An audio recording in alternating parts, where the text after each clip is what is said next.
Aku mau merekomendasikan aplikasi untuk belajar bahasa Inggris yang bagus dan yang pastinya bikin kamu nyaman, karena aku juga udah nyoba dan aku udah nyoba berbagai aplikasi lainnya, yaitu Duolingo ya. Kalau kalian yang udah punya Duolingo dan lagi berproses, semangat untuk prosesnya, jangan pantang menyerah gitu ya, menyerah gitu ya. Nah, di sini aku gunakan Duolingo itu untuk belajar bahasa Inggris, dan aku gunakan Duolingo itu udah sekitar kurang lebih 5 tahun ya, sejak Februari 2017 ya. Tapi aku masih bolong-bolong. Nah, enaknya di Duolingo ini tentunya dibagi dalam pembelajaran, dibagi menjadi beberapa unit. Nah, unit-unit ini tadi ya, unit 1, unit 2, unit dan 3. Nah, di sini itu unitnya mungkin di aku masih sedikit ya, karena aku emang lama banget prosesnya, karena aku jarang juga kemarin-kemarin, tapi sekarang lagi mencoba untuk dibiasakan. Nah, untuk membuka pembelajaran yang lainnya itu kalian harus menyelesaikan pembelajarannya dulu, minimal itu sampai ininya nih, mahkotanya ini 5 ya. Nah, jadi nanti kebuka di checkpoint, lalu udah di checkpoint nanti kebuka unit selanjutnya gitu. Nah, sebenarnya bukan hanya belajar bahasa Inggris, tapi banyak juga kalian bisa belajar bahasa lainnya, misalkan Japanese, Finnish, Spanish, Chinese, Korean, English, dan lain sebagainya. Tapi aku di sini memfokuskan untuk belajar bahasa Inggris dan Jepang terlebih dahulu ya. Lalu ketiga Spanish mungkin. Tapi ya nggak tahu lah, aku juga masih bolong-bolong gitu ya. Jadi intinya jangan patah semangat sih. Nah, di sini tapi untuk belajar misalkan Japanese, misalkan kita klik ya, kita rubah ke Japanese, tapi kalian itu ini sedikit kelemahannya sih ya bagi kita warga Indonesia, karena base-nya itu ke bahasa Inggris. Jadi kalau kita mau belajar bahasa Jepang nih, kita harus tahu bahasa Inggrisnya dulu. Jadi nggak ke native language kita gitu. Jadi ke bahasa Indonesia enggak, jadi bahasa Inggrisnya dulu gitu. Nah, ini ya untuk bahasa Jepang. Nah, di bahasa Jepang ini juga ada kita belajar hiragana, katakana, kanjinya. Nah, ini mungkin disesuaikan dengan bahasanya ya, bahasa Jepang kayak gitu. Nah, karena misalkan kita balik lagi ke mana, ke bahasa English ya, bahasa Inggris, Indonesian English ya.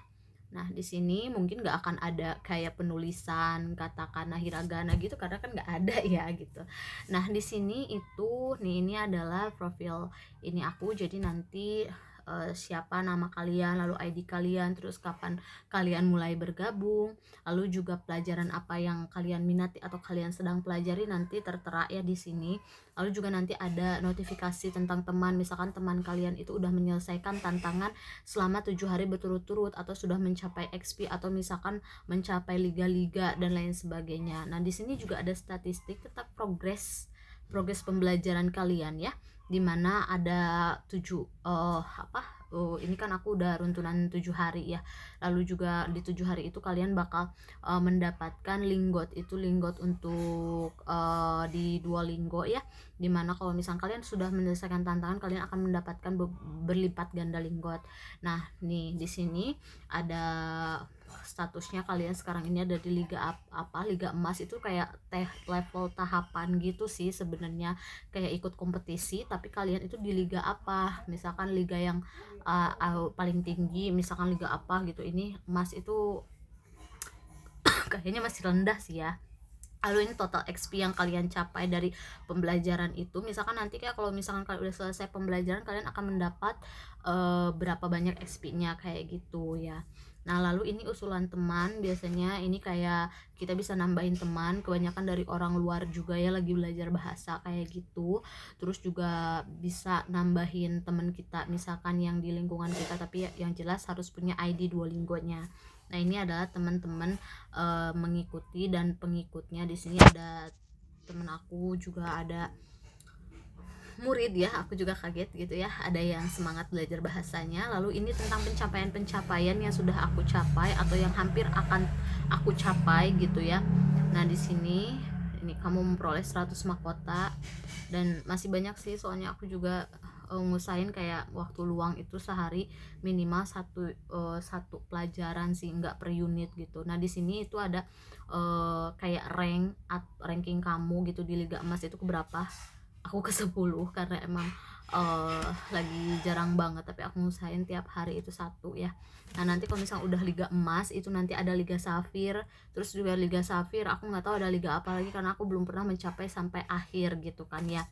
Nah lalu di sini itu ada runtutan. Lalu ini kalian juga bisa beli pakaian ya di Duolingo ini pakaian resmi, ini pakaian olahraga mewah, atau terus juga ada super duo. Ini aku lagi make si maskotnya itu super duo, bisa kita lepasin, kita mau pilih ke baju olahraga mewah ya. Aku ini dibelinya itu pakai linggotnya ya, jadi linggot itu nanti kalian dapat dan bisa beli pakaian kayak itu untuk sekedar lucu-lucu iseng-iseng aja sebenarnya. Nah pokoknya kalian yang lagi mau belajar tentang bahasa Inggris yang nyaman dan nyobain, aku rekomendasiin sih coba aja dulu, kali aja bikin kalian nyaman, terus kalian juga termotivasi ya, daripada aplikasi yang lainnya. Tapi intinya jangan pernah pantang menyerah untuk belajar bahasa Inggris, karena belajar bahasa Inggris di era sekarang itu sangat penting untuk kita tentunya. Semoga bermanfaat. Kalau misalkan ada pertanyaan lainnya silahkan tinggalkan di kolom komentar.